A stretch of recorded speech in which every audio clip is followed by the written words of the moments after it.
เนาะพี่น้องนี่แหละเพิ่นว่าความ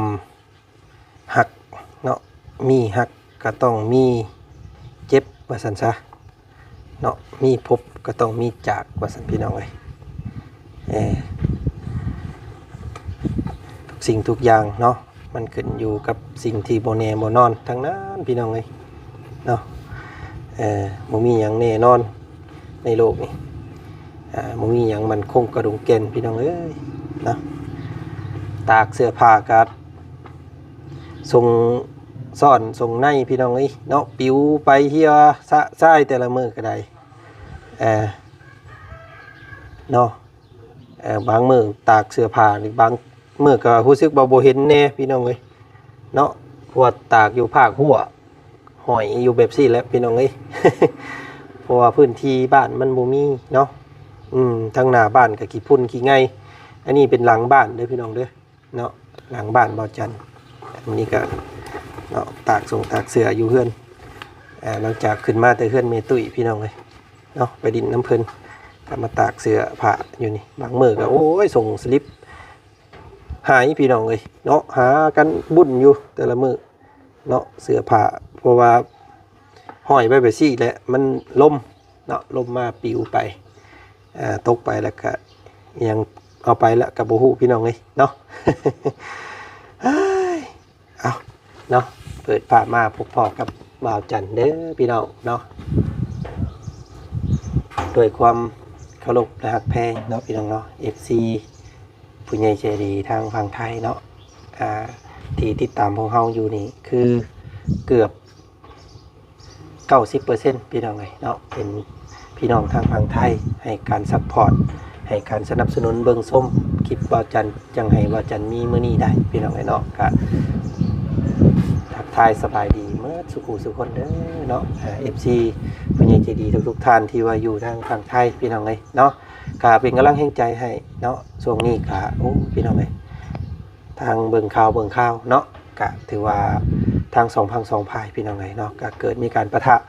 เนาะมีการยิงวิขีอาวุธหรือว่า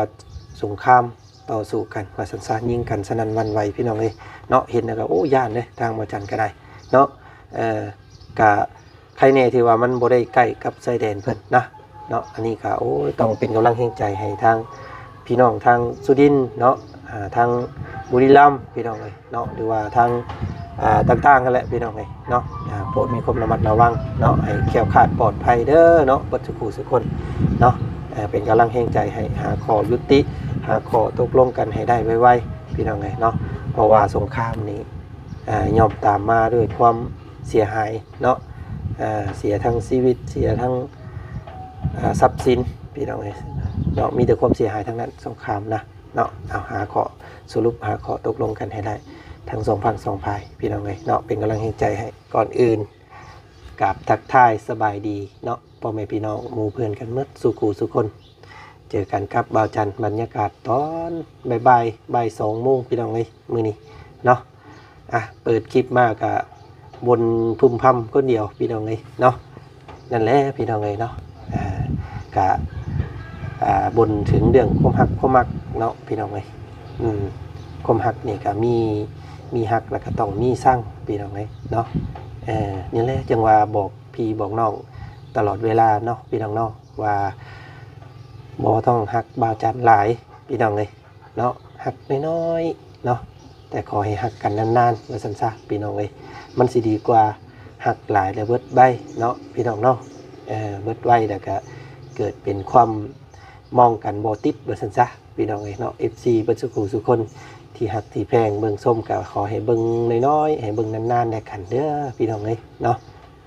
เนาะมื้อนี้เปิดภาพมาพบพ่อครับนี่แหละพี่น้องเอ้ยเนาะเสื้อผ้าหน้าแพรของทางบ่าวจันเนาะก็ซักเสื้อพี่น้องเอ้ยเนาะมีแผนวางกันไว้มื้ออื่นเนาะพี่น้องเนาะมื้ออื่นคิดว่าถ้าบ่มีหยังขาดเคลื่อนเนาะทางบ่าวจันกับบ่าวบุญสารวัตรว่าสิพากันขึ้นทางเซโปนอีกแล้วพี่น้องเอ้ยเนาะขึ้นไป ดำเนินเวียกงานนี่แหละพี่น้องเลยเนาะก็สิเห็นแต่เคสเก่าๆแน่ปะปนส่วนเปกันไปเนาะก็จะเผาบุงเผาเบื่อกันเด้อพี่น้องเลยเนาะเพราะว่าช่วงนี้ก็รับผิดชอบเคสของน้องบุษบาเนาะกำลังสิสั่งมีการก่อสร้างบ้านเฮือนซ่านให้น้องเพิ่นพี่น้องเลยเนาะกะขนาดบ้านเฮือนซ่านกะพากันล่มกันไว้แต่แรกๆเนาะเพราะว่างบมันบ่หลายพี่น้องเลยงบบ่หลายแล้วก็กาดว่าอยากเฮ็ด6 ต้นเนาะเฮ็ดเฮือนแบบพอดีอยู่พอดีงามนะพี่น้องเลยแต่หันกระเบิดระดับ4-50 ล้านพุ่นแหละบ่หลุดแหละพี่น้องเลยเนาะจังได๋ก็ฝากเป็นกำลังแห่งใจเนาะให้น้องบุษบามีเฮือนมีซ่านบ้านซองมีชีวิตที่ดีขึ้นกว่านี้แล้วกันพี่น้องเอ้ยเนาะเอาบ่จันมามื้อนี้ก็บ่ได้เปิดคลิปมือเป่าพี่น้องเอ้ยเนาะบ่จันมีข่าวดีๆเนาะสิมาแจ้งเป็นเรื่องเล่าดีๆของทางน้องบุษบาพี่น้องเอ้ยเนาะหลังจากพวกเฮาได้ลงคลิปเนาะได้เว้าไปว่าสิเฮ็ดเฮือนให้น้องเพิ่นในขนาด6 เสาว่าซั่นซะเนาะและเพราะว่าเฮาย่านงบมันบ่พอย่านงบมันบานปลายว่าซั่นซะพี่น้องเอ้ยเนาะบังเอิญที่นี่พี่น้องเอ้ยเนาะมีพ่อใจดีเนาะแม่ใจดีเพิ่นได้เบิ่งได้ชมแล้วก็ได้ไต่ตองเบิ่งว่าเฮือน6 ต้นเนาะมันอาจจะน้อยเกินไปว่าซั่นพี่น้องเอ้ยเนาะย่านมันคับมันแคบเพราะว่าเนาะครอบครัวของน้องบุษบาเพิ่นนี้พี่น้องเอ้ยค่อนข้างจะหลายคนอยู่เนาะ1พ่อ2น้องบุษแล้วก็3น้องชายแล้วก็4น้องหลางน้อยเพิ่นพี่น้องเอ้ยเนาะมี4คนถ้าเฮาสิเฮ็ดเฮือนเนาะขนาด6 ต้นเนาะก็น่าสิได้แต่ห้องเดียวตอนนั้นพี่น้องเอ้ยเนาะพอเพิ่นก็เลยทักมาหายุกหูโทรหาทางบ่าวจันเข้ามาพี่น้องเอ้ยเนาะก็ได้ว่าปรึกษาทางบ่าวจันว่าโอ้ยดูเอ้ยว่าซั่นเนาะถ้าจะเฮ็ดเฮือน6 ต้นนี่ย่านมันน้อยมันแคบตกกระเทือนได้สดได้สวยน้องเพิ่นแล้วเพิ่นว่าเนาะก็อยากให้มันดังใหญ่กว่านี้แน่อยากให้เป็นซาจาก9 ต้นเพิ่นว่าพี่น้องเอ้ยเนาะทางพ่อใจดีเพิ่นว่าก็พอเพิ่นก็เลยเนาะพ่อกับแม่พี่น้องเลยก็ได้ร่วมสมทบเข้ามาอีกเนาะเพราะว่าเพื่ออยากให้เป็น9 ต้นว่าซั่นซะเนาะมื้อนี้ก็เป็นเรื่องเล่าดีๆพี่น้องเลยเนาะดีอกดีใจแทนสาธุเนาะแทนดีอกดีใจแทนน้องบุษบาเพิ่นเนาะที่ว่าพ่อเพิ่นกับแม่เพิ่นมองเห็นเนาะแล้วก็อยากสดอยากสวยน้องเพิ่นเข้ามาในการสมทบเพิ่มเติมในการสร้างบ้านน้องเพิ่นเนาะให้ใหญ่ขึ้นแล้วก็ให้เพียงพอว่าซั่นซะเนาะก็ดีใจแล้วก็ขอบมกขอบใจแทนน้องบุษบาเด้อเนาะสาธุหลายๆเนาะขอบมกขอบใจพ่อกับแม่เนาะเพิ่นเป็นคนลาวพี่น้องเลยแต่ว่าไปอยู่ทางฝั่งต่างประเทศเนาะมองเห็นแล้วก็จดช่วยน้องเพิ่นเข้ามาเนาะเอาสาธุบุญนำพ่อกับแม่หลายๆพี่น้องเลยเนาะทางประจันก็ดีอกดีใจแทนเนาะแทนน้องบุษบาเพิ่นที่ว่ามีพ่อกับแม่เพิ่นยืนมือเข้ามาสวยเนาะ โดยโอ้ยพี่น้องเอ้ยนอกเสื้อผ้าหน้าแพร่แน่มื้อนี้เอ้ามันตากเสื้อได้กินนี่วนพึมพำอยู่ส่งสลิปเฮียมันปิวพี่น้องเอ้ยเนาะเพราะว่าบ่มีแนวเกาะก็เลยอันบนในนึงกินนี่ก็ได้เนาะเพราะว่าส่งสลิปปิว นั่นแหละพี่น้องเอ้ยเนาะก็มาแจ้งข่าวมื้อนี้เนาะข่าวดีสำหรับครอบครัวของน้องบุษบาเพิ่นเนาะก็แจ้งยอดสมทบเด้อพี่น้องเด้อเนาะงบในการสร้างบ้านเรือนน้องเพิ่นขึ้นมาเพิ่มเติมอีกพี่น้องเนาะมีงบมาเพิ่มอีก6 ล้านเด้อพี่น้องเนาะ6 ล้านกับ300,000 กีบเนาะเป็นจำนวนเงิน เหรียญพี่น้องเนาะ300เหรียญแลกเป็นเหรียญปัจจุบันพี่น้องเนาะเป็นเงินกีบลาวเฮาสิตกอยู่6 ล้านกับ300,000กีบพี่น้องเนาะสาธุเนาะขอขอบใจขอบพระคุณทางพ่อกับแม่ใจดีเพิ่นบ่ประสงค์ออกนามเด้อพี่น้องรอบนี้เนาะเพิ่นบอกว่าให้แต่พ่อใจดีแม่ใจดีกับพ่อว่าซั่นพี่น้องเนาะแล้วก็พ่อกับแม่เพิ่นฝากรูปนึงเนาะให้ทางน้องบุตรแล้วก็ทางน้องๆกับพ่อเพิ่นได้เบิ่งแล้วก็เป็นที่ระลึกเห็นหน้าตาเพิ่นว่าซั่นซะเนาะก่อนที่จะสร้างบ้าน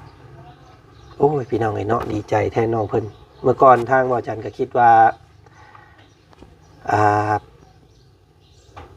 ทรงสิดนนะพี่น้องเนาะเพราะว่างบต้องขาดหลายแน่นอนว่าซั่นซะพี่น้องหนึ่งมานี่คือตอนแรกนั้นเนาะงบของพวกเฮานี่มีอยู่ทั้งหมดทั้งทุกๆช่องนั่นแหละรวมกันพี่น้องเนาะ23ล้านพี่น้องเนาะ23ล้านก็สิไล่ค่าไม้ค่าตอกออกไปก็สิเบิดแล้ว10 กว่าล้านนะพี่น้องเนาะ15-16 ล้านนี่บ่รุดแหละเนาะเพราะว่าสเปคไม่ปู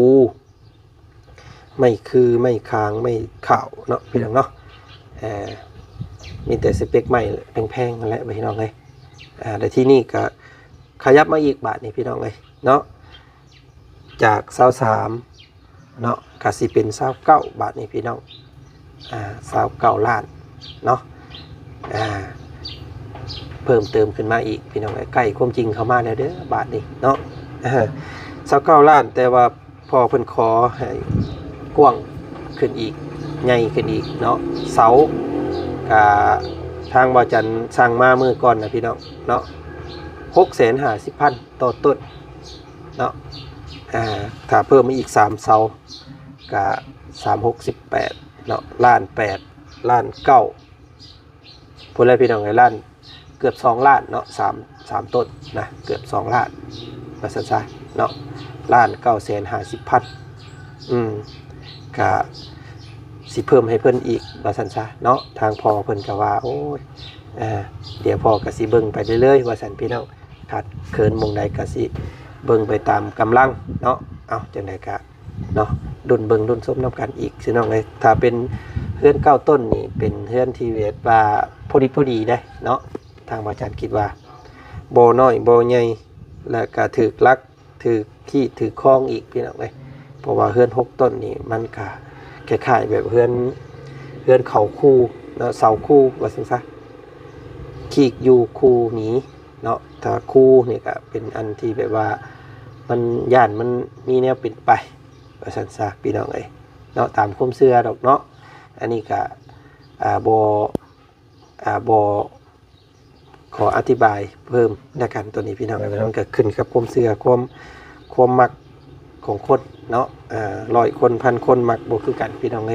เนาะผู้หนึ่งมักคู่ผู้หนึ่งมักขี้เนาะผู้หนึ่งมักสันผู้หนึ่งมักยาวผู้หนึ่งมักขาวผู้หนึ่งมักดำพี่น้องมันก็บ่คือกันเนาะอันนี้ก็เอาเนี่ยได้ก็ติดตามเบิ่งกับพวกเฮาเพิ่มเติมพี่น้องเนาะว่าสิเพียงสิพอต่อการเฮ็ดเทือนให้น้องเพิ่นเนาะขึ้นไปรอบนี้ขึ้นไปมื้ออื่นนี่เนาะพี่น้องเนาะทางบ่จันก็สิได้ยกหูโทรหาทางเจ้าของไม้เนาะเดี๋ยวก็สิประเมินงบในการเฮ็ดเทือนเนาะพี่น้องแล้วก็สิไล่สเปคไม้เนาะให้ทางสร้างไม้เพิ่นเนาะสิได้ให้เพิ่นขนมาส่งเลยแหละพี่น้องเนาะอย่างน้อยเฮาเห็นอุปกรณ์มากครอบครัวของน้องเพิ่นก็สิดีอกดีใจว่าซั่นซะแล้วก็ครอบครัวของผู้เกี่ยวหั่นแหละพี่น้องเนาะแล้วก็ผู้ใหญ่ใจดีนำเนาะผู้ใหญ่ใจดีก็สิได้เห็นว่าเฮาตามงานให้ว่าซั่นซะเนาะเอาขึ้นไปรอบนี้ก็สิมีเฮือนน้องบุตรเด้อพี่น้องเนาะแล้วก็เฮือนน้องเจืองเนาะแล้วก็เคสใดๆก็เฮาก็สิพยายามเนาะพยายามสื่อสารแล้วก็เข้าไปทักไปถามให้เนาะถ้าผู้ใหญ่ใจดีถ้าผู้ใดที่เพิ่นมีกำแห้งทรัพย์ เนาะพี่น้องเนาะอยากสดอยากสวยอยากสารความพันของน้องๆเพิ่นเนาะครอบครัวได้ไรครับยินดีเบิดเด้อพี่น้องเด้อเนาะเนาะยินดีเด้อดีใจที่ได้ครับสะพานบุญไว้สันซาพี่น้องเลยเนาะและบาจันมีอีกเรื่องนึงมื้อนี้พี่น้องเลยเนาะอยากแจ้งพี่แจ้งน้องนะมื้อนี้ก็แล้วกันพี่น้องเอ้ยเนาะได้โอลมกับหมู่กับเพื่อนในกลุ่มมือก่อนนะพี่น้องเอ้ยเนาะพวกเฮามีแผนเนาะมีแผนว่าอยากเข้าหมู่บ้านลึกๆเนาะที่มันห่างไกลตัวเมืองแล้วก็เฮามองเห็นว่าช่วงนี้หน้าหนาวเนาะผ้าห่มส่งเสื้อนี่แหละพี่น้องไอ้สำคัญต่อพ่อแม่พี่น้องเฮาเนาะก็เลยคิดว่าอาทิตย์หน้าเด้อพี่น้องเด้อเนาะประมาณอาทิตย์หน้าเนาะอาทิตย์ที่มาอาทิตย์นี้โมเมนต์ประมาณอีกอาทิตย์หน้าเนาะบ่ฮู้ว่าวันใดพวกเขาสิเดินนะพี่น้องเอ้ยเนาะก็อยากมาแจ้งเนาะ FC เนาะผู้ใหญ่ใจดีที่เพิ่นมีแห่งทรัพย์หรือว่ามีส่งเสื้อมือ1มือ2เนาะพี่น้องเนาะอยากบริจาคเป็นผ้าห่มผ้าแพรเนาะกะบาจันกะจิทิมช่วงให้เพราะว่าอาทิตย์นึงนะพี่น้องเลยเนาะเพื่อพี่น้องพังไทยเพิ่นมีเสื้อผ้ามือ2บ่อยากส่งมาให้พวกเขาแจกจ่ายให้เนาะกะประมาณ 3-4 มื้อกะคือสิฮอดพี่น้องถ้าส่งมานะเนาะก็คือว่าแหละพี่น้องเลยเนาะเมื่อเฮาส่งมาปุ๊บเนาะจากต้นทางมาฮอดมุกดาหารกะทอดนึงพี่น้องเลยเมื่อฮอดมุกดาหารปุ๊บเดี๋ยวเฮาก็สิเอาบินจากมุกดาหารนั้นไปให้คนหนึ่งอยู่ทางพังเฮาพี่แหละเนาะขนส่งเพิ่นก็สิขามไปรับเอาอุปกรณ์แล้วก็ขามมาส่งเฮาฮอดเฮือนเลยพี่น้องเลยเพิ่นจะคิดอยู่ประมาณกิโลละ50 บาทเนาะจากมุกดาหารมาหาเฮือนเฮานี่นะพี่น้องเลยก็สิอธิบายให้พี่ให้น้องฮู้ซัดนำกันว่ามันมี2ทอดเด้อพี่น้องเด้อเนาะผู้ทุกคนว่าโอ้เนาะส่งของมาแต่ทางภาคใต้หรือว่าทางกรุงเทพเนาะมาฮอดมุกดาหารปุ๊บแหละมันเป็นยังคือว่ามันคือส่งมามุกดาหารคือบ่ส่งมาลาวเฮาเลยนะพี่น้องเอ้ยเนาะบ่มีแบบนั้นนะเนาะมีแต่ให้ส่งมาลงมุกดาหารปุ๊บแหละสิมีคนข้ามไปเอาอีกทอดนึงหิวมาให้เฮาแล้วก็เฮาก็สิได้เสียเพิ่มเนาะกิโลละ50 บาทเด้อพี่น้องเด้อเนาะก็บอกเนาะไว้พี่น้องเพื่อเพิ่นผู้ใหญ่ใจดีหลายท่านที่ว่าเพิ่นมีข้าวของเนาะมีของอยู่ของกินพี่น้องมาม่าปลากระป๋องขนมนมเนยก็แล้วแต่เนาะเสื้อมือ1มือ2อยากให้แจกจ่ายนะพี่น้องเนาะทางบาจันก็ยินดีเด้อเนาะยินดีครับแล้วก็ยินดีไปแจกจ่ายให้คาดว่าสิเข้าไปนอนหมู่บ้านพี่น้องเนาะไปลงตัวจริงแล้วก็ไปนอนจักคืน2 คืนนะพี่น้องยิงตามอินเทอร์เน็ตเนาะบางเทื่อเฮาไปรับไปนอนเดี๋ยวอินเทอร์เน็ตบ่มีเฮาก็บ่สามารถนอนอยู่โดนได้นะเพื่ออยากอัพคลิปให้พี่ให้น้องเบิ่งชมการเดินทางของพวกเฮาหั่นแหละว่าซั่นซะคาดว่าสิลงตัวจริงอาทิตย์หน้าเด้อพี่น้องเด้อเนาะอาทิตย์หน้ามื้อนี้ก็แจ้งก่อนพี่น้องแจ้งเพื่อ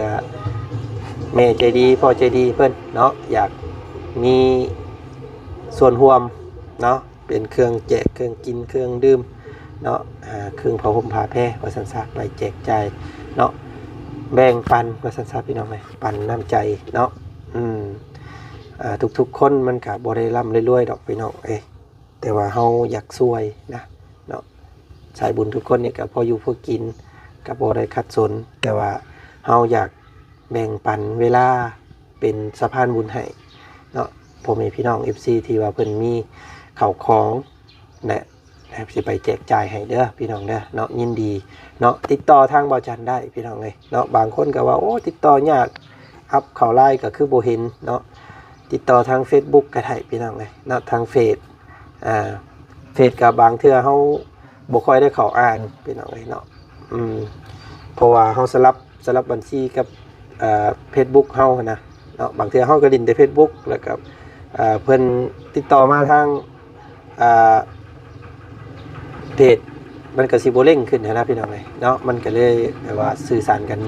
น้ำยากนิดนึงเดียวก็สิพยายามเนาะพยายามเข้าอ่านให้ได้พี่น้องเอ้ยเนาะทั่วถึงด้วยกันเนาะมื้อนี้ก็มีอยู่2เรื่องเนาะมาแจ้งให้พี่ให้น้องครับผู้เนาะว่าเรื่องที่1ก็ต้องขอขอบคุณใจทางพ่อแม่ใจดีเนาะที่ว่าให้ทางบ่าวจันสมทบงบอยู่6ล้านกิเด้อพี่น้องเด้อเนาะเฮ็ดเฮือนให้น้องบุตรสบาตาคมเฮาเนาะก็โอ้ขอบพระคุณหลายๆพี่น้องเอ้ยเนาะดีอกดีใจแทนน้องบุตรสบาเพิ่นเนาะกำลังสิมีบ้านเฮือนซ่านอันงดงามและก็มีชีวิตที่ดีขึ้นการเป็นอยู่ที่ดีขึ้นว่าซั่นซะพี่น้องเอ้ยเนาะขอขอบใจพ่อกับแม่หลายๆนะพอเพิ่นก็บ่ได้ประสงค์ออกนามเนาะขอให้พ่อกับแม่จงอยู่ดีมีแรงเด้อเนาะจงมีแต่ความสุขความเจริญสุขกายสบายใจเนาะปรารถนาสิ่งใดก็ขอสมใจปรารถนาเด้อพ่อแม่เด้อเนาะอยู่ดีมีแรงให้มันให้ยืนพี่น้องเนาะไปใส่มาใส่ขอให้มีคนหักคนแพงเนาะขอให้มีคนอยู่คนซอยพี่น้องเนาะไปทางใต้ก็ขอให้มีคนซอยเฮือเนาะไปทางเหนือก็ขอให้มีคนซอยคารถคาล่างว่าสันซะเนาะขอให้เดินทางด้วยความตลอดปลอดภัยเนาะมันยืนสาธุพี่น้องเนาะขอมุกขอบใจพอหลายๆและก็เรื่องที่2ก็คือแจ้งว่าสิมีการเดินทางเข้าหมู่บ้านเนาะบางเทื่ออาจสิได้นอนศึกษาตัวจริงอยู่ในหมู่บ้านเพื่อทำความเข้าอกเข้าใจกับพื้นที่ว่าซั่นซะเนาะเดี๋ยวสิพาพี่พ่อน้องไปเบิ่งไปชมเนาะตอนนี้ทางพวกเฮาก็ยังบ่ทันมีข้าวของเลยเพียงเนาะเปิดรับบริจาคเสื้อผ้าหน้าแพรหรือว่ามาม่าปลากระป๋องขนมนมเนยเนาะผู้ใดมีอยากสดอยากช่วยเนาะเป็นสิ่งขับเคลื่อนของพวกเฮาเนาะก็ได้พี่น้องเนาะก็ติดตามคอมเมนต์ให้กำลังใจเด้อพี่น้องเด้อเนาะคอมเมนต์ให้กำลังใจเฮาเนาะทางอาทิตย์นึงพวกเฮาสิเดินทางขึ้นเซฟโปนแล้วก็สิเข้าหมู่บ้านเนาะจังได๋ก็ติดตามพวกเฮาตื่มอีกอันนี้เป็นเสื้อได้พี่น้องเด้อเนาะเนาะพี่น้องเอ้ยนั่นแหละตามนั้นเด้อพี่น้องนี่เนาะนี่ตากส่งตากเสื้อรอถ่าก่อนเนาะก็ให้พี่น้องเบิ่งนำกันว่าซั่นซะนี่คือหลังบ้านพี่น้องเอ้ยเนาะเฮ็ดห้องน้ำเนาะเวลาแขกคนเพิ่นมาแล้วก็สิบ่ได้เข้าในเฮือนนะก็เข้าทางหลังนี่ก็มีกล้องตัวนึงพี่น้องอยู่นี่เนาะยามค่ำยามคืนเนาะจะได้เบิ่งหน้าบ้านนั่นแหละพี่น้องเอ้ยนี่ก็โอ้แตกบ่ได้พี่น้องเฮือนจัดแล้วก็ได้เนาะอันนี้ก็อยากห่างๆเพราะว่ามันเป็นไม้พี่น้องเอ้ยเนาะแล้วก็เฮ็ดกันว่าเวลาฝนตกมันก็น้ำเข้านะเนาะพี่น้องนี่อันนี้เป็นเฮือนของข้างๆได้พี่น้องเด้อนี่เป็นต้นบางนาวนี่ซ้ำของเฮาแล้วพี่น้องเอ้ยเนาะบางนาวเป็นก็กินน้ำกันนี่แหละเนาะมันยืนมาพี่เฮาก็กิน